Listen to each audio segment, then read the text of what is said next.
Oh la la. C'est mon père, ça me fait bien tiens. Tu me fais dire non kotu, era one radio. C'est mon père, tu me fais bien tiens. Tu me fais dire non kotu, era one radio. Oh, and you pam asam pam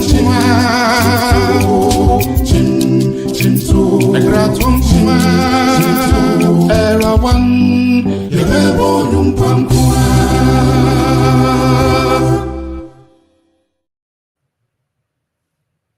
Good evening, Era One radio listeners and viewers all over the world. It's another Thursday evening, the 21st day of November, 2024. We are a few weeks or days from Christmas. Well, it's been an awesome week, although things are happening. We are still alive. Thank God for the gift of life. Last week we met and we looked at some of the issues that came up with creation. Of course, we're trying to recall or recap the creation story, and I believe Pastor Akon and Uncle Max were aptly able to help us get to a point. We are going to continue tonight, and so I want to welcome them to the studio. Uncle Max, you are welcome. Nisaba, you are welcome. All right. Let me give you guys a minute to just. Thank you, Dr. Bosch. You're welcome. To give a shout out to anybody you want to give a shout out to. If any birthdays you want to give out, you are at liberty. Uncle Max, any shout outs? Oh, just to our family and friends in the US and the UK in particular. May God be with you and guide you and protect you. Amen. Well, I hope we will be able to say the same thing after December 7th. Yeah, we will say the same thing to you. Any shout outs? Yeah. For the first time, I was able to barber my own head, and so I didn't have to pay barber. You didn't pay for anything, huh? Nobody. So I shout out to my dexterity. Well, that's a good creativity. That's good. At least you will get used to it. Now I know they have some gadgets that you just roll over your hair and it's all down for you. So thank God. Anyway, well, for any of my friends, anybody celebrating your birthday this week, I just want to wish you a happy birthday. You are blessed, and blessed. You are a month away from Christmas, so you came just a little before Jesus was born, so that's good. All right, we are broadcasting live on Facebook, YouTube, and also on Modern Ghana Radio. The number to call is 240-280-2633, or if you want to text, which I do encourage, 510-9310-946. On behalf of my studio manager, Dr. Setutu, and the Era One team, we bring you greetings from Era One. This is the Divine Connection Show. This is where divinity intercepts humanity. Here, we depend on the spirit and we also use our brains. Our whole faculties are at play. We don't take anything for granted. Last week, we looked at the shape and form of pre-creation. How was the shape before God said, let there be? And so tonight, we want to look at lessons that we can glean from the properties of the earth prior to creation. What were some of the properties that existed? Bible tells us in Genesis chapter 1, verse 1 through 5, which is our focus, that the earth was formless, it was void, and darkness covered the earth. In case you haven't read that scripture in a while, or you want a recap, let me take the permission and read the first 5 verses of Genesis chapter 1, and then we'll continue with what we have to do tonight. All right, here it goes. In the beginning, God created the heaven and the earth. And the earth was without form and void, and darkness was upon the face of the deep. And the Spirit of God moved upon the face of the waters. This is deep. And God said, let there be light, and there was light. And God saw the light that it was good, and God divided the light from the darkness. And God called the light day, and the darkness he called night. And the evening and the morning were the first day. The question that nobody has been able to answer since God orchestrated creation is, where did God come from? Or where was he when he looked at the earth to be formless, with voidness and darkness covering the earth. So tonight we are going to look at some of these things. What actually caused all these three entities? And how can we control the causes? We are going to apply them to Allah, because on Divine Connection, we don't just come and read these things and go away just because we don't have anything to do. But we come here to discuss and to glean. And then we have what we can do, or the application we can have our contemporary lives. When you read the scriptures in the days when Moses was inspired to write them, how does this apply to our current life? That's what we're going to look at the end of everything. When all is said and done, or you take any academic, they tell you the objectives for the course are that at the end of the course, you should be able to do this or know this. So at the end of this discussion with these two strong men, how do you control some of the causes in our life? Because if you do not know the cause of something, or if you don't know history, you cannot work with future. It's very important. So I'll turn over to the gentleman here, and then we'll take it. Uncle Mas, your summary about the formlessness, the voidness, and the darkness covering the earth. Maybe a recap from you from last week will help us. Okay. Well, there are two, I suppose, ways of looking at these verses that we are considering. One is that it's purely. Oh, did we lose you? The first sentence captures the process of the following verses. So the statement in the beginning, God created the heaven and earth, refers to all of the verses that follow relating to the heaven and earth. So there's a process that starts from verse 2. And the earth was without form and void. So we are looking at how the essence or the Spirit of God became manifest as the heavens, or as heaven and as the earth, and the firmament which was placed in between. And within the process also is reference made to water and the waters, which were divided by the firmament into that which belonged to heaven and that which belonged to earth. So it's quite a complex process. But I think one of the other things that we need to recognize is that we are capturing in this process a three-stage manifestation, where you've got the thought, the idea, the will, which becomes manifest through the word that God issues. And that word, the series of vibrations and different frequencies and so on, coalesce into what we encounter as the physical world, the material world. So the process of creation is described in this chapter. And in as much as we are micro franchises of God with creational capabilities ourselves, because we are part of the body of Christ and God, then the lesson for us is that our creation should follow the same sequence of thought, word, and deed. That's how we manifest things into our lives. And I think I should stop at this point. Perhaps. All right, thank you very much. Yeah, thank you very much. Nisaba, do you want to add, or do you want us to go forward? Oh, well, just add a little, go back to the same thing Uncle Mark said, verse 1, and then touch a little bit on verse 2. Verse 1, in the beginning, God created the heaven and the earth. It's amazing that in life, and actually in the engineering space, and artificial intelligence has actually co-opted it. we have the 4 dimensions that constitute, call it the human experience or experience in essence. You have the acronym SEAT, SEAT, space, event, then agent, and time. So these are the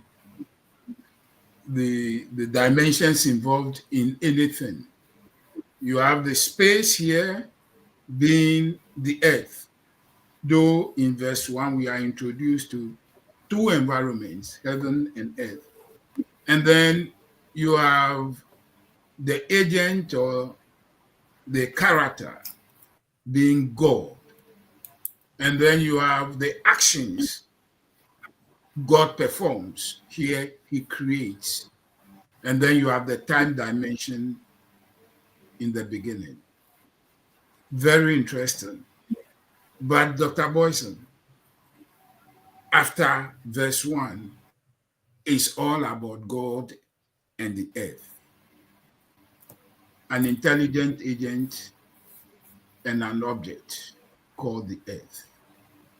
And last week, what I actually said in closing is that you have, whenever you have a text like this, you are looking at the environment where things play out, in our case, earth, and then the properties that that space actually comes with.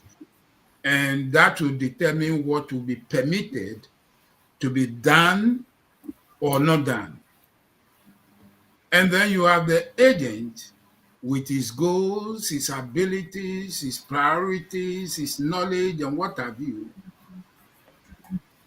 But that agent, despite his awesome abilities, here God with all knowingness, with all power, yet because the space or the environment can only permit certain actions to be performed or not to be performed, you have this God here encountering a situation with the earth.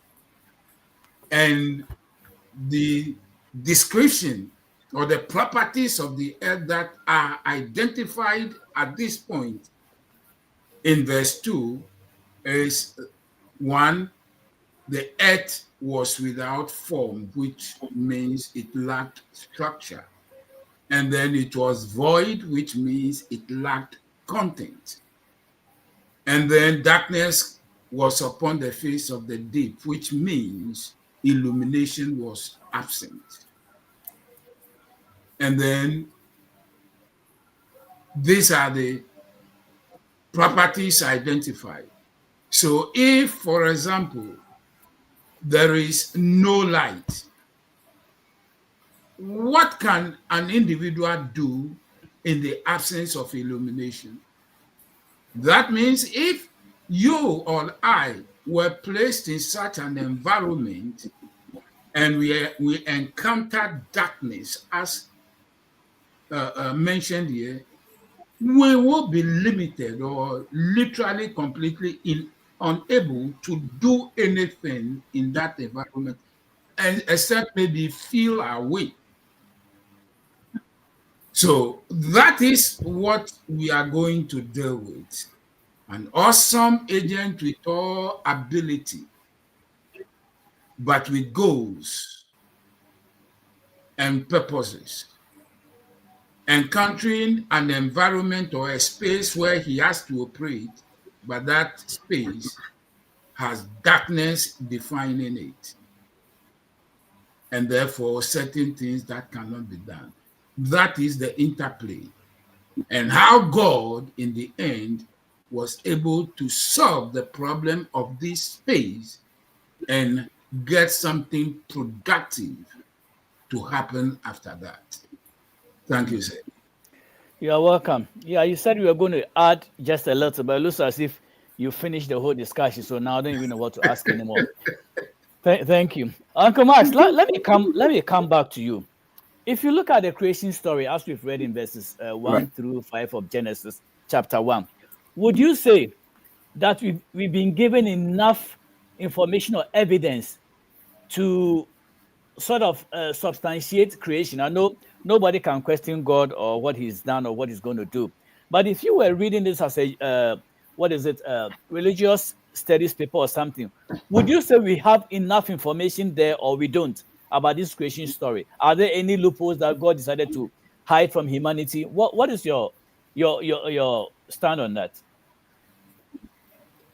I think the whole challenge of humanity is, or one of the major challenges, is to understand who we are, what we are, why we are here, what here is, and so on.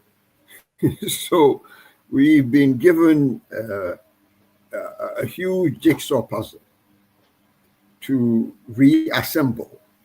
And this is partly the job of religion, partly the job of science, to try to identify all the different parts and come to an understanding which hopefully will give us the leverage to enhance our own creation process, because we are here as agents of God. So we are here to do a job. We are not just here on holiday, you understand? But to do the job, we need to understand what the job is, what tools we have available, how to use the tools, and so on.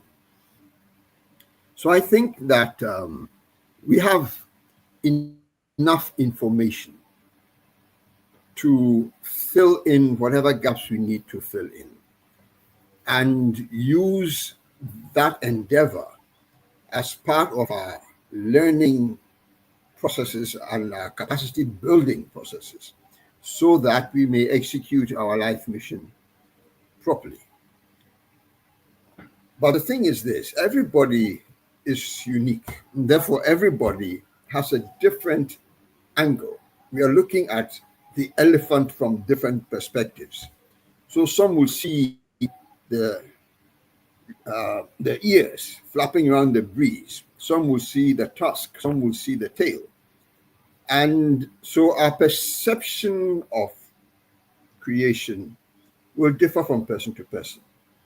But I believe that it is deliberate, so that we may be able to do the necessary detective work and the reconstruction work that will take us on a certain journey that allow us to get the tools, the capabilities to fulfill our life's mission.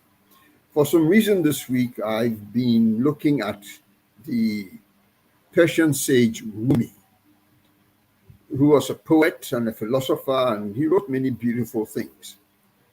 And one of the things that caught my attention was this statement that when you find yourself in darkness and there seems to be no light around you, look more closely. Maybe you are the light. Yeah? Because we have light within. Anything that vibrates is giving off energy. Yeah. That energy will be a form of, it's a radiation. It may be a form of light, depending on the frequency. Okay, so we may be radiating ultraviolet light, which most humans may not see. But dogs and bats probably see that ultraviolet light. And to them, we are bright, bright, bright, bright stars. You know, so whatever we do, we have the capability of creating light, shedding illumination on situations and on problems, and helping to heal our environment, whether that is people, or it's a country, or the whole world, or it's a relationship, whatever it is. We have that capability. And the endeavor of understanding the creation story is one of the things that will build our understanding and our capability to be more effective healers and missionaries in the sense of fulfilling our individual life mission. Awesome. So I hope All that right. helps. Very much it does. Thank you very much from taking it from that angle. Maybe I'll let Nisaban also add a little bit of what he's gathered and then we'll continue. Nisaban, anything you want to add? Yeah, Dr. Boyson, for me, the verse 2 is intriguing. I mean, a shout out to Uncle Max for that wonderful observation, right? We are co-creators of God, and therefore God deliberately presents us with a model that has, call it, gaps, and he himself takes us through a walk down and a walk through of how he will solve problems so that we will emulate his example. I salute you for that observation. So, Dr. Boyson, with that, I'm going to follow, just add a bit to what Uncle Mark said. And my focus is on verse 2. Of course, verse 2 is where all the problems could be found. And Dr. Boyson, for the sake of our fans, Yes, miss. I want to introduce a term or three terms. In logic, we call them abduction, induction, and deduction, the types of major logical arguments. Dr. Boyson, with deduction, for example, based on what we are dealing with, you are given what we call what happens when. And then you are also given what actions do. And then what you have to come up with is what is true as a result, which gives you prediction. If I have a series of, I call it a narrative, that means sequence of actions or events, and I know that certain events actually produce certain effects. If I have the event and I have the effect, I can pretty much tell what the outcome will be. And that will be looking at things from the deductive angle. But verse 2 is actually the interesting part. We know, in fact, deductive and inductive arguments are very much known, but what is not that much known is what we call abductive argument. Abductive argument is when you have effect and then you have an end state. And then you have to find out what actions or sequences of actions have led to the current state. You're getting the point. In deductive, you are given the actions and you are given the current state, and then you have to predict what the outcome is. In abductive argument, you are given the end state, which is the current state, and then you are given what effects actions do or actions have. And then you have to come up with the actions. So here, Dr. Boyson, in verse 2, we are given some information, right? And those informations, the three pieces of information, which I will call the properties of the earth, the property of formlessness, the property of void, the property of darkness covering the day, yeah. Right? These were descriptions of the problem that God found, or the state of the earth. But these are nothing more than conditions, right?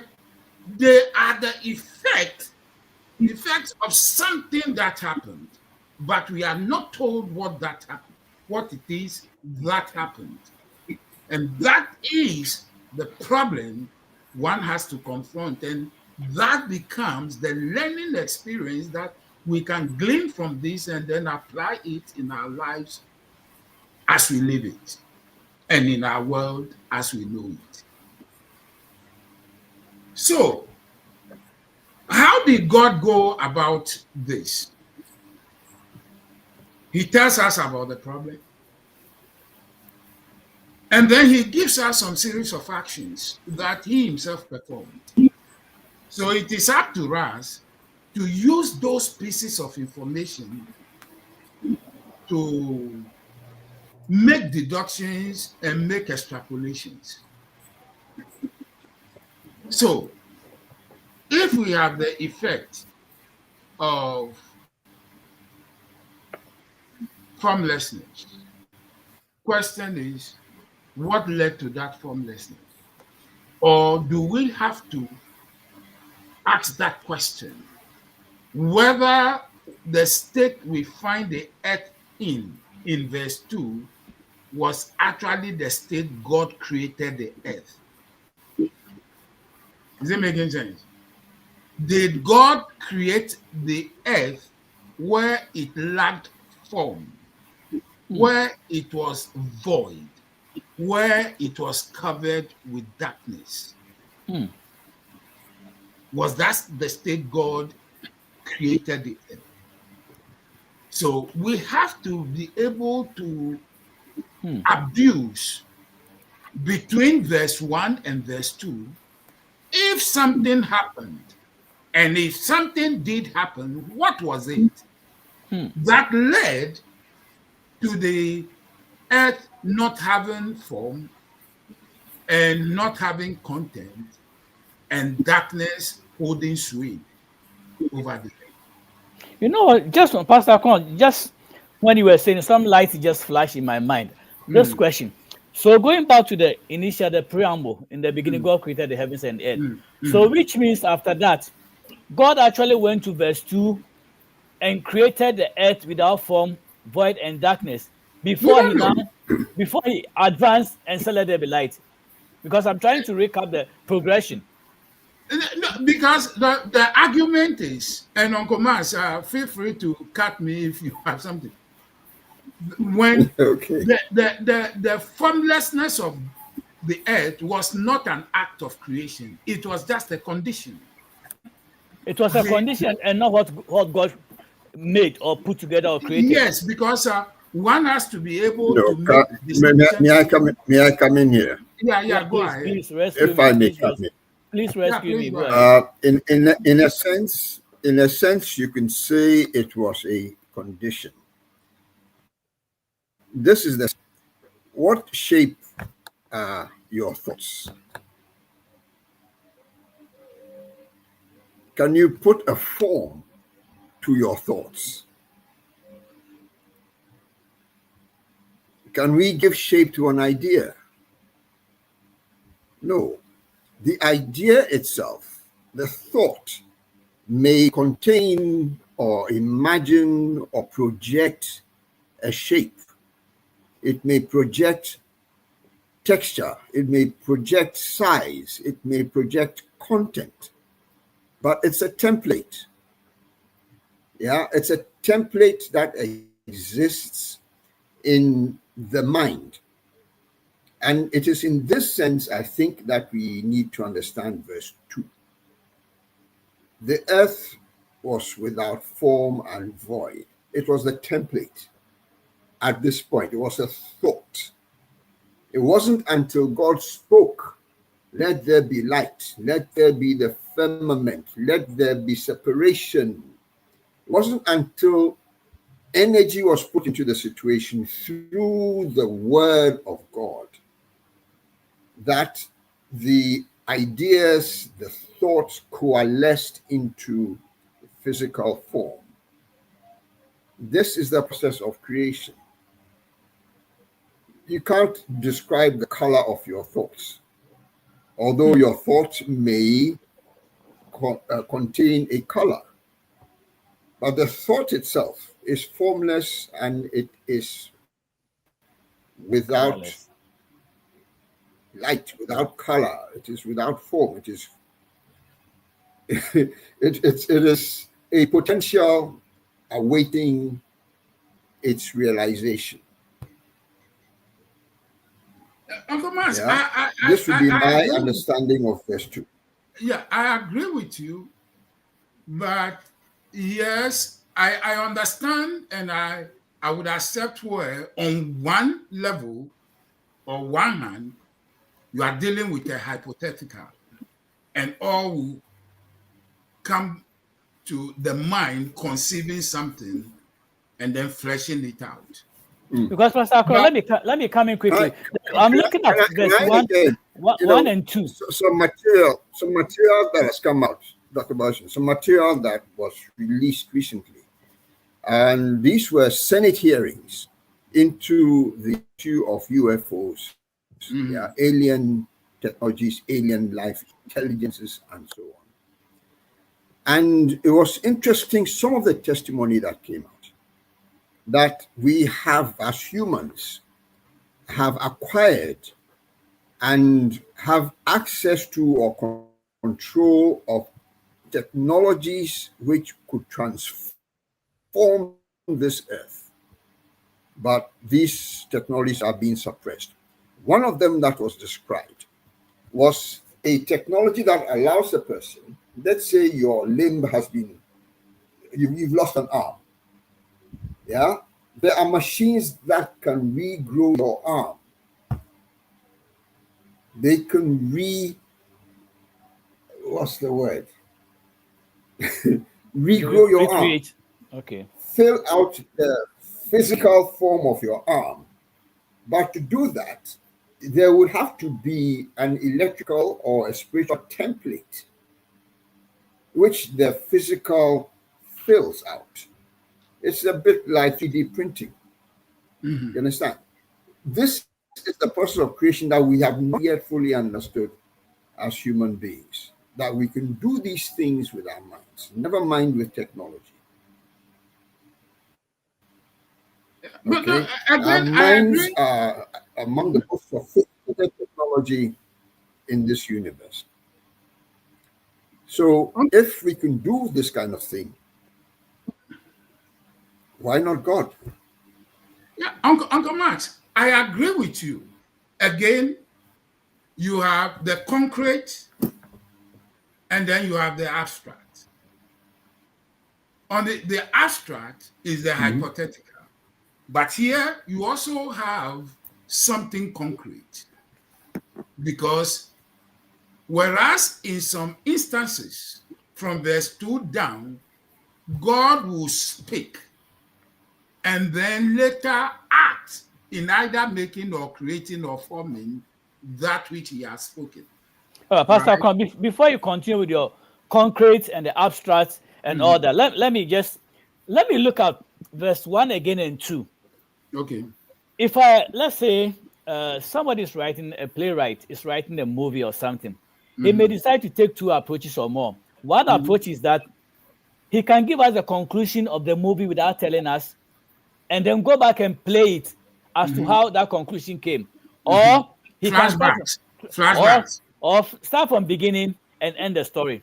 Yeah. When you read verse 1, it says that God created the heaven and the earth. My question is, between 1 and 2, is 1 a statement that was made to show that in the beginning God created the heaven and earth, and then in 2 he tells us how the whole thing began, or 1 just advances into 2? That is my question.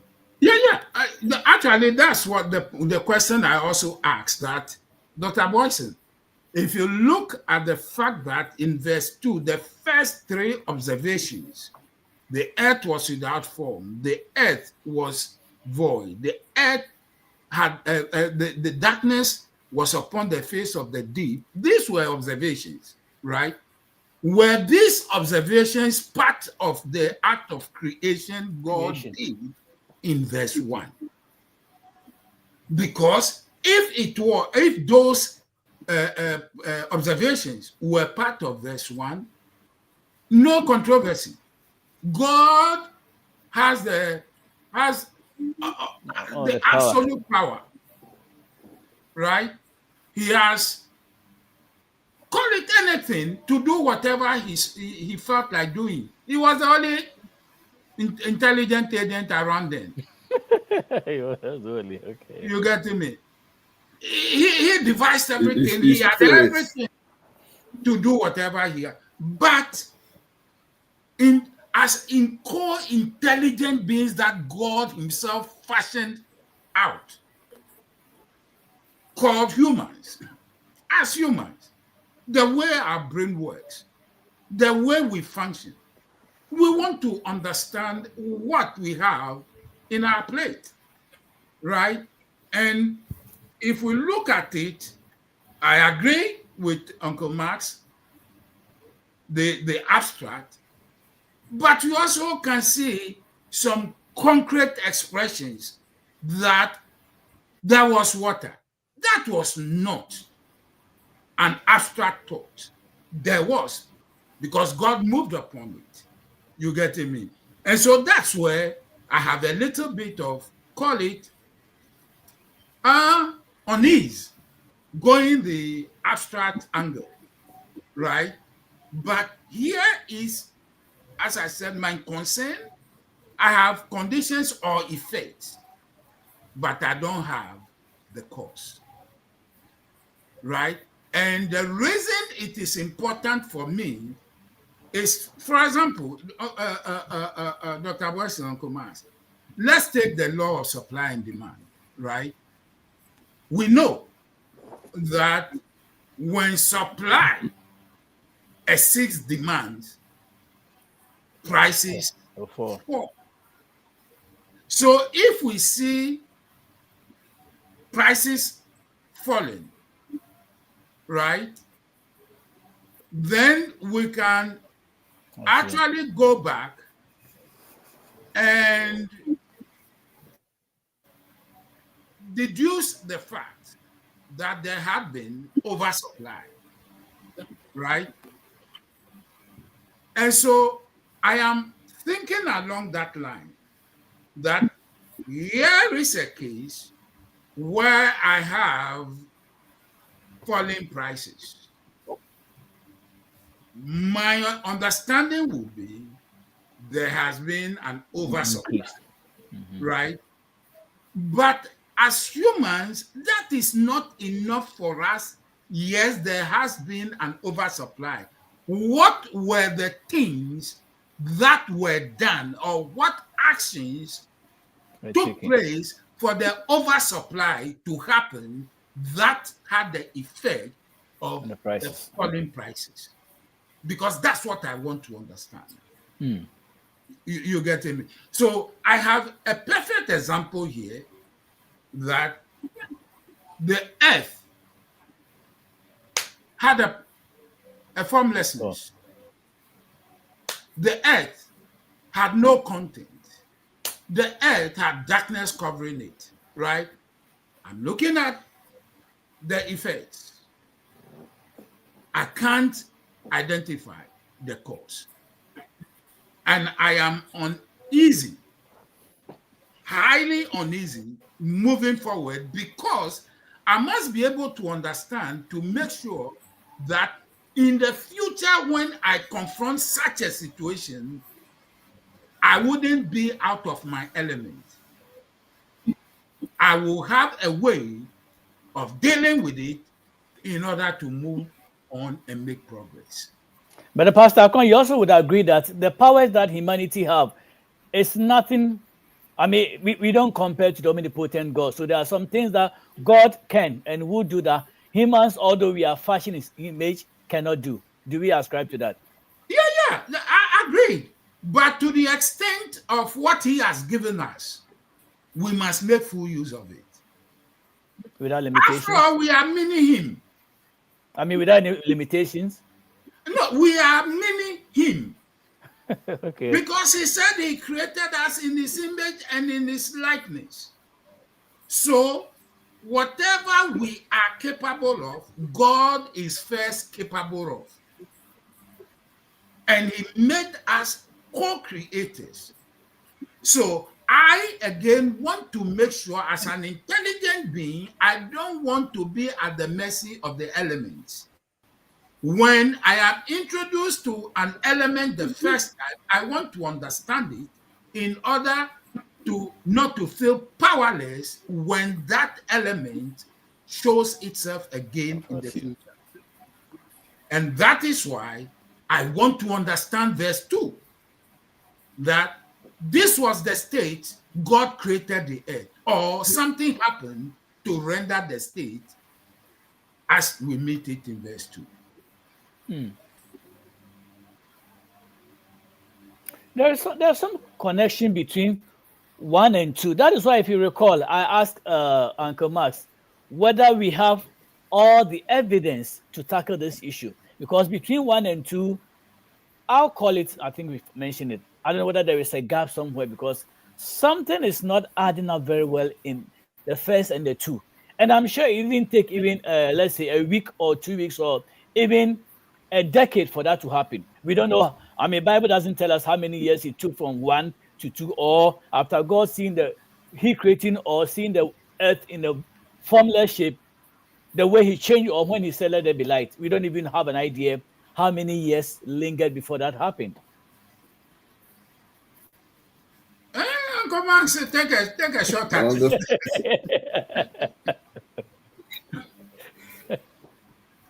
Okay. Let me touch briefly on the law of supply and demand, or at least the phenomenon of falling prices. Yeah, it may be that supply has exceeded demand, but sometimes there are other reasons. For example, it may be that new production technology has been developed, which makes it possible to produce at a much lower price point. This has been without cutting you, Uncle Max, but that is what I want to understand. Electronics. Right, Uncle Max, that's a good point. Yes. But my point is, and it's very germane. It is very germane to this thing, because I'm talking about new technology or superior technology being introduced, which makes possible production, pricing, functions that were not possible before. And so we can also have a situation, Uncle Max, we can also have a situation where there is an influx of supply, but then prices don't fall. For instance, my neighborhood, that is a supply a lot of Tesla cars sitting that's a supply demand curve. The influx of supply is a supply demand curve that Pastor Akrong mentioned earlier. And I'm just expanding that to say it's not necessarily because of excess supply that pricing will go down. It could also be because of new technology. Okay. But such as may have been introduced in, yes. That is very true. Go on. But whether you like it or not, the introduction of more efficient, effective technologies that reduces the cost of production, right, leading to the fall in prices, is still one way or the other. It leads to oversupply vis-a-vis demand, right? So all I'm trying to say is, even if such a thing happens, I want to understand that, yes, it did happen, right? So that I can now know that in the future, this thing can happen again. And I can handle it as a businessman, for example, right? If I'm trading in corn, for example, right, my higher prices will happen in lean times. Are you getting me? So if let's say I bought something, let's say a gallon or a bushel of corn, Corn. 10 cedis, 10 cedis or $10 last month, hoping to sell it for $12 or 12 cedis this month or next month, because that is the trend, right? From my experience. Then all of a sudden, boom, there is so much corn that the price of the corn drops to $2. I get a net loss, right? I want to understand that which led, and that is the point I'm trying to make here, that I just don't want to be a person that lives at the mercy of nature. Things happen and I have no control, and I have no desire to understand the things that cause things. All right, Uncle Max, go ahead and launch. I think you had a point that you wanted to. Yeah. It's interesting listening to Pastor Kwong, because he spoke in his corn example or trading example of anticipating certain trends. And then instead of the trends continuing as he anticipated, there was a discontinuity. Deviation, yeah. Something changed to destabilize the market. Yeah. But that's exactly what we are looking at here in this creation story. It's not a story of continuity. It's a story of disruption, of sudden change. Now, sudden is inferred in the text, although it may have taken billions of years. We don't know. But we should also be aware that our experience of time in our biological spacesuits that we call our bodies is not the same time experience that our spirits will have, or that they have, because they operate in a different dimension, a different frequency spectrum, and so on. So, insofar as the text goes, this creation may well have happened, as it were, overnight. It was a discontinuous event. In the same way that when we wake up from slumber, it is a pretty much instantaneous change. 1 minute we are asleep, the next minute we are awake. Okay. Now, it may take a few minutes for us to come into the fullness of our faculty, so we get up from bed and so on. But either we are awake or we are asleep. Sometimes there's an intermediate state, in which it's hard to tell whether you are asleep or you are awake. The REM sleep. But we know that at least those two very distinct states of being awake and being asleep. You understand? So that's a discontinuity that happens. And it may well be that the creation story is simply the story of God waking up one day. You said enough is enough. Enough is enough. Let me change from his slumber. He just woke up and said, all right, today I feel Eureka, I found out. Let me do this. Okay. And in as much as we are micro franchises of God, and this is the thing, let me quote another Rumi statement, that you are not a drop in the ocean. You are the entire ocean in a drop. Wow. This is a perfect description of the holographic universe, okay, that I stumbled across about 50 years ago. I realized the universe is a hologram. So every little bit contains the totality of the universe, and vice versa. Okay? So we have the capability, and we are part of the mind of God, same as God's mind is in us, and we call it the Holy Spirit. Yeah? And so there are situations where, earlier Pastor Kron talked about the three modes of reasoning: inductive, deductive, and abstractive. And there's a saying that sometimes it's not a question of seeing in order to believe. Sometimes you have to believe before you can see.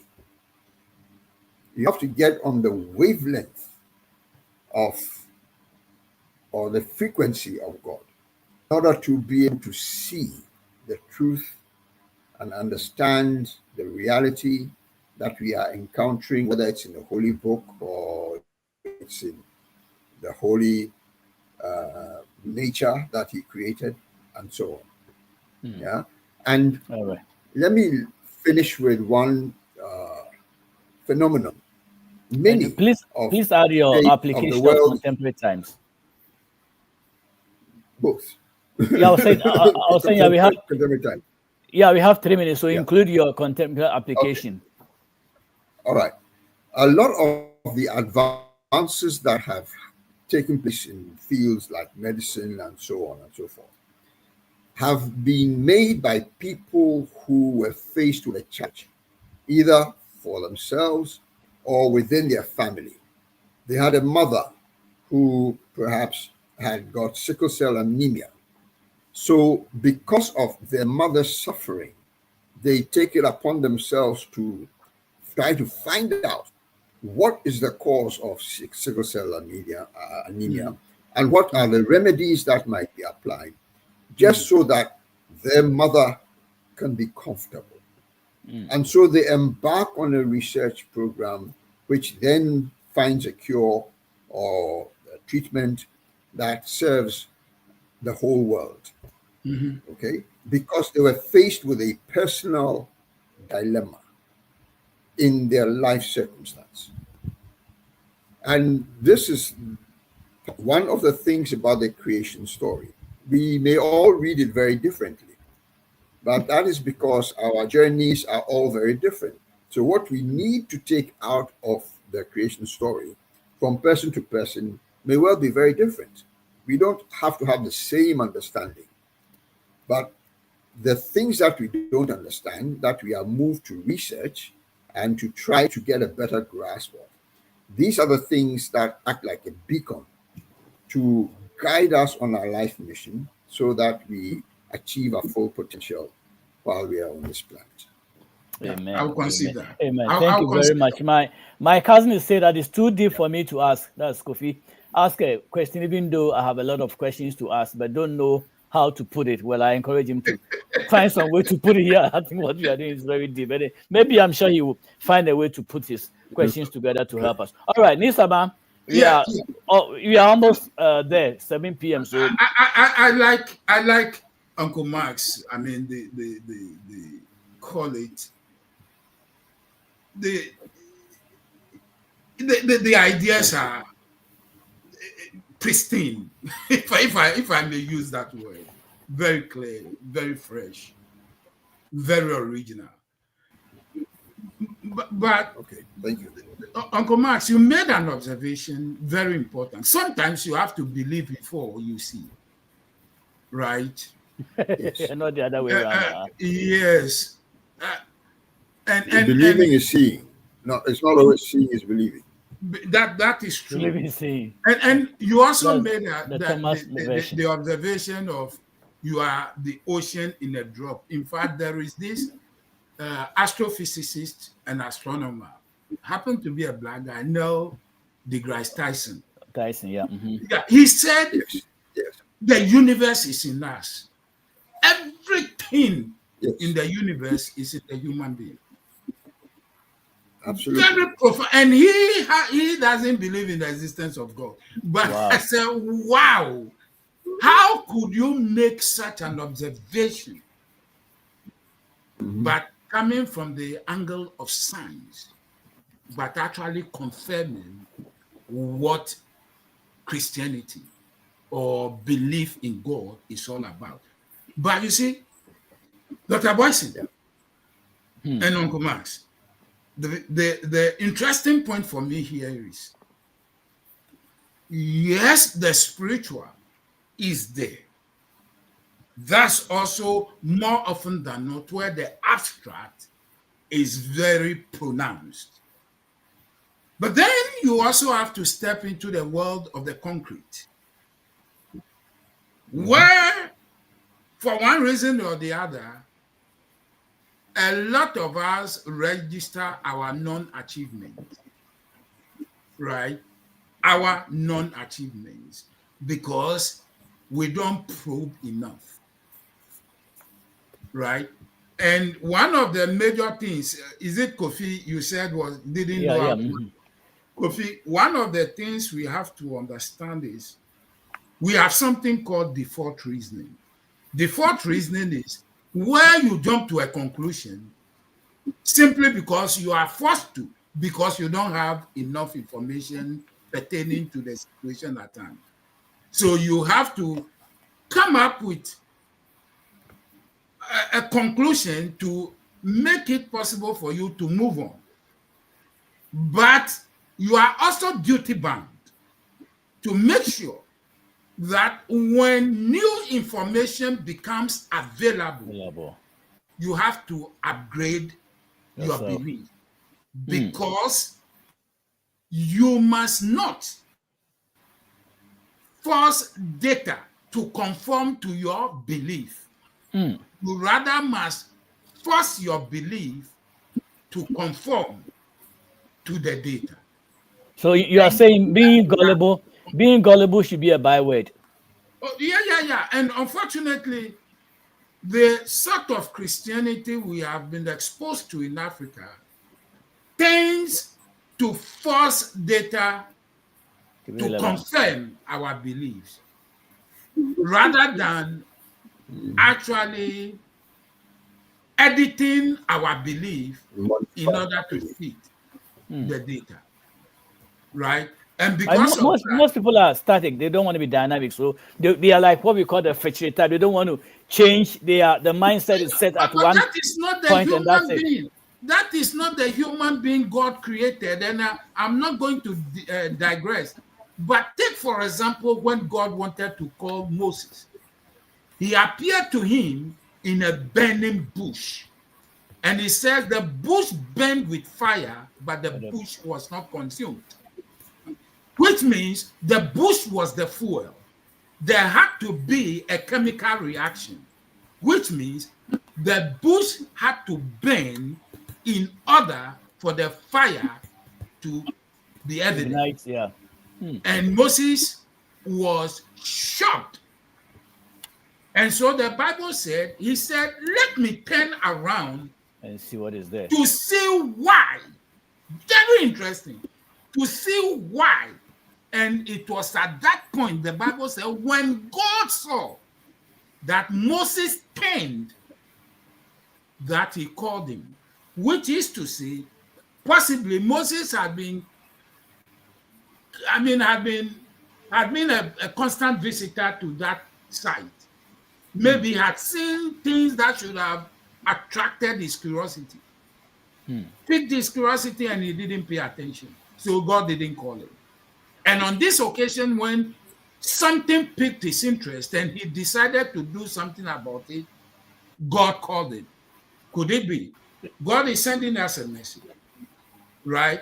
We just don't have to work in the spirit always. This is possible because in the spirit, everything is possible. But rather also to exercise our mental faculties that God himself gave us. Where if a phenomenon is strange to experience, you want to know what that phenomenon is. You get me? And so here we are again, back to our test. I have effects, but I don't know the cause. And if I don't check what caused the effect, I will be at the mercy of that cause in the future. And who knows if that cause may undo me. So if I have the chance now, I want to know what has caused the effects, the conditions that I am experiencing. This is where verse 2 helps me, and maybe next week we'll go the other side, whether when God decided to move on the waters, it created any effect. As far as I'm concerned, it didn't. But it produced a learning experience, because if God moved on waters, he learned that there was content.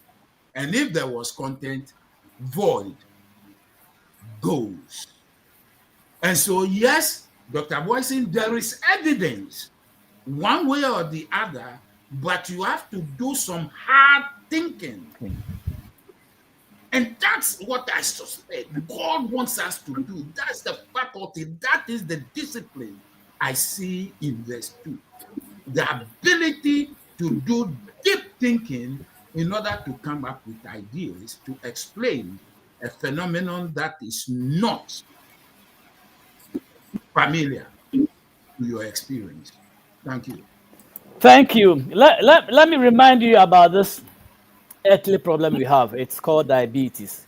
That is when your body is producing too much sugar and your insulin, your hormone, is not able to work the way it's supposed to, and so all kinds of complications come. But thank God, those signs have been explained. So my cousin is direct in managing this glucose care, that he's the managing director in charge of the production, especially in Ghana. This tea is all over the place. So I want you, for those of you who are in Ghana, if you are diabetic, don't let this diabetes thing kill you. There is a solution. Stay put for just 30 seconds and then we'll come back to wrap up. This is not your typical green tea. This Major Herbal Tea by Glucose Care International is a nutritious drink and a natural blood glucose reducer. Gymnema plant, the active ingredient in the Flamingo Herbal Tea, suppresses the absorption of carbohydrate ingested from your diet. The green tea content in the Flamingo Herbal Tea promotes rejuvenation of dead cells, detoxification of your system, stimulates the pancreas to release insulin, and improves metabolism. Drinking one sachet of Flamingo Herbal Tea after meals prevents the rise in blood sugar levels, suppresses appetite, and improves bowel movements. Drinking Flamingo Herbal Tea regularly after meals can also prevent type 2 diabetes. We encourage you to drink Flamingo Herbal Tea 3 times in a day, coupled with mild exercises to maximize its benefits. Flamingo Herbal Tea has been approved by the FDA. Toxicity test conducted by SGS, so it is safe and non-toxic. A product of Singapore. With Flamingo Herbal Tea, your peace of mind is guaranteed. Call our shop now on 0245 810 623 and set your path to good health. All right, tonight we've been looking at lessons from the properties of the earth before creation. Is your life formless? Are you an amoeba? Don't you have any shape in your life? Does it mean like your life is going anyhow? Is your life void? Is it empty? You don't have anything going on. Are you stagnant?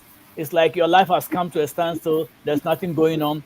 Has darkness covered your life?